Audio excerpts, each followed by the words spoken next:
On est Daniel. obligé de constater qu'il n'y a pas eu réellement d'effet Julien Stéphan. Il y a eu un changement tactique, ça on l'a tous constaté. Le premier match, peut-être, il y a eu une sorte de plus de choc psychologique.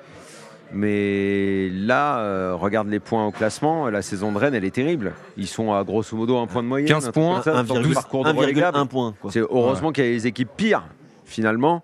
Bon, alors, ok, je veux bien entendre que de toute façon, contre Monaco, beaucoup d'équipes auraient perdu. Le problème, c'est que là, Monaco n'a jamais été mis en difficulté. Même quand ils se sont retrouvés à 10, Monaco a marqué. Il y a eu peut-être un quart d'heure sur toute la rencontre où Rennes a un peu mis Monaco en difficulté. Mais l'impression globale, 10 contre 11. Mais l'impression globale, c'était que tu avais plus de technique, plus de physique. Il n'y a pas un compartiment du jeu dans lequel Rennes pouvait rivaliser avec Monaco. Ils ont plus de bons joueurs. Golovin s'est promené dans un rôle assez libre de 10. Milieu de terrain, Fofana, Camara, comment s'appelle l'autre que tu aimes bien là, Zakaria. Ouais, Zakaria. Zingo, là, le défenseur. Ouais, Zingo, très très bonne pièce, celui qui vient du Torino. Attention, cette équipe, elle dégage une puissance physique. Ouais. Mais on en discutait avec Stephen pendant le match, et c'est vrai qu'on avait l'impression que c'était des adultes contre des enfants, et c'est pas complètement faux quand tu vois l'âge, notamment de la défense rennaise. Maintenant, cette équipe de Monaco, elle est supérieure physiquement, comme l'a dit Daniel, mais elle est aussi supérieure dans l'agressivité, dans l'expérience, dans la technicité. Ils ont une colonne vertébrale avec ses 3 centraux, avec Camara et Fofana au milieu, plus ensuite, entre guillemets, les artistes devant, avec Golovin et Minamino qui peuvent trouver, avec un Vanderson à droite qui apporte aussi beaucoup. Et aujourd'hui, c'est vrai que malheureusement pour les Rennais, ils ont été surclassés. Et le souci, Daniel, c'est que quand tu changes d'entraîneur, il faut que ça marche. Parce que quand ça ne marche pas, là, le doute va s'installer de façon très profonde. On l'a vu à Lyon notamment. Et ensuite, c'est beaucoup plus compliqué. C'est pour ça que changer d'entraîneur, c'est à qui tout double. Et les gars, j'aimerais vous entendre, parce que Rennes, on a beaucoup parlé des problèmes défensifs, le mercato. Il était en dépression, Pep. Mais les gars, il était en burn-out.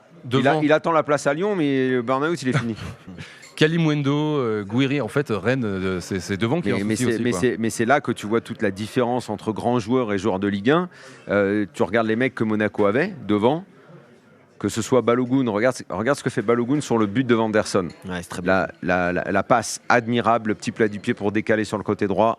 Très belle action, construite. Golovin, bon, on ne découvre pas le gars. Bon, quand il n'est pas blessé, c'est un joueur qui est au-dessus de la moyenne. Il est de moins en moins blessé d'ailleurs. En plus, voilà. Et en face, tu as du tripoteur. Gouiri, évidemment surcoté, on le sait depuis longtemps. Kalimundo, lui, c'est même pas de la surcote. Lui, c'est tout ce que tu veux.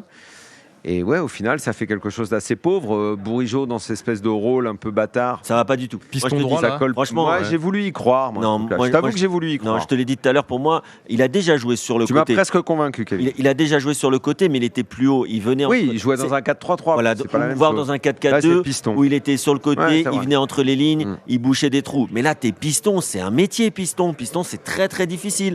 Il doit défendre. Le premier but d'ailleurs, Monégasque, il vient de la droite parce qu'il y a quelqu'un qui plonge là-bas dans son dos. C'est Jacobs qui centre fort devant le but. Non, Bourigeaud, c'est pas possible. Après, Mandanda, on l'aime bien. Mais Mandanda, c'est fini. Mandanda, il est fini. Sa fin de carrière aussi. Les jeunes. Frappe le deuxième but, le plat du pied, le ballon. On a l'impression qu'il a mis 10 ans à se coucher. C'est fini. Tu dis Mandanda, carrément. Ça fait longtemps qu'il est fatigué, Mandanda. Faut arrêter. Enfin, en gardant évidemment tout le respect qu'il faut avoir pour lui, sa carrière. Respect, mais... C'est pas ça, c'est pas la question. Mais clairement, il fait plus de différence.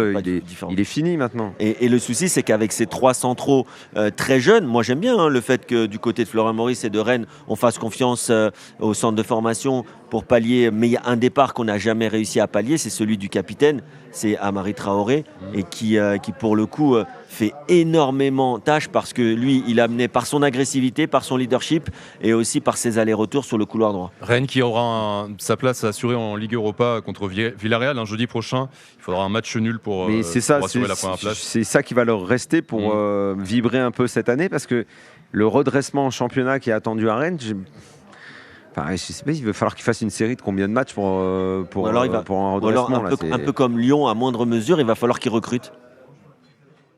Mais tu sais qu'ils ont claqué beaucoup d'oseille l'été dernier. Après, ils en ont récupéré aussi beaucoup avec les ventes de Doku notamment. C'est pas ça que je voulais dire. Ce que je voulais dire, c'est que tu as pris beaucoup de jours. Tu n'étais pas censé être dans cet état-là. Lyon, c'est différent. Ils ont eu un été très compliqué. Encadrement de l'oseille. Ils n'ont pas pu. Le club était déjà en crise. Rennes, ils ont démarré la saison En mode, on va finir top 4. En bombant le torse, quoi, avec plein d'ambition. C'est normal. Bah oui, parce qu'on sort d'une belle saison, on continue, on met de l'argent sur la table, on montre qu'on est ambitieux. Il visait à la limite Ligue des Champions. Et là, il se retrouve avec une moyenne d'1 point par match.